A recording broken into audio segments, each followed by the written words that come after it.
मनोज जी, चीन लगातार गोल्ड खरीद रहा है, तो ऐसे में क्या लगता है कि चीन जो है अपने रिजर्व्स तो बढ़ा ही रहा है, तो क्या ये भी एक फैक्टर हो सकता है जो सोने की चाल को एक नई तेजी देता हुआ दिखाई दे? क्योंकि लगातार हम देख रहे हैं कि चाइना की तरफ से इंपोर्ट्स बढ़ रहे हैं, उसके वहां पर के सेंट्रल बैंक्स लगातार बाइंग कर रहे हैं। तो ऐसे में क्या लग रहा है कि चीन की क्या रणनीति हो सकती है और इसके पीछे गोल्ड की कीमतों के ऊपर कितना इम्पैक्ट आता हुआ दिखाई दे सकता है?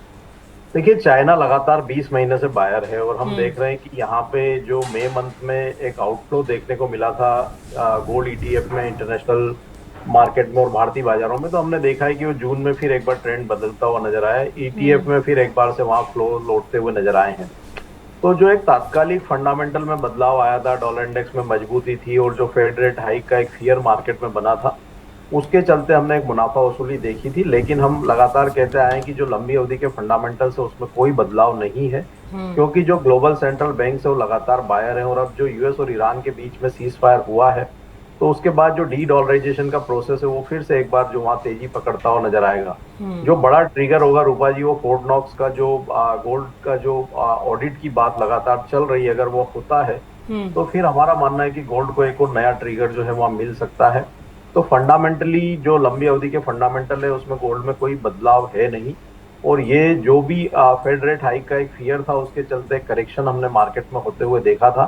अब हमारा मानना है कि ग्रेजुअली यहाँ पे जो है कीमतों में सुधार ही रहेगा।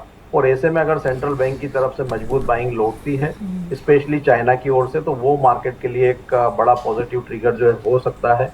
और कीमतें फिर एक बार $4,600 तक भी जो है वहां पे शॉर्ट टर्म में पहुंच सकती है।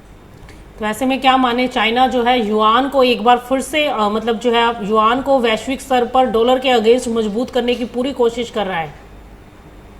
देखिए, यहाँ पे चाइना नहीं चाहेगा कि युआन वहां पे एक उनकी जो है सुप्रीम करेंसी बने। अभी चाइना की वो रणनीति नहीं है, लेकिन वो हम्म। निश्चित रूप से वहां पे डॉलर की डिपेंडेंसी लगातार कम कर बिल्कुल। रहे हैं। हम्म। और इसीलिए हम देख रहे हैं कि जो गोल्ड को वहां पे बाइंग की जा रही है, और जो यूएस ट्रेजरी है हम्म। उसमें लगातार वहां पे जो है गिरावट देखने को मिल रही है। तो बाकी देश भी जो है इसको फॉलो कर सकते हैं आने वाले समय में। और हम देख भी रहे हैं कि ग्रेजुअली सेंट्रल बैंक्स वहां पे गोल्ड के रिजर्व बढ़ा रहे हैं।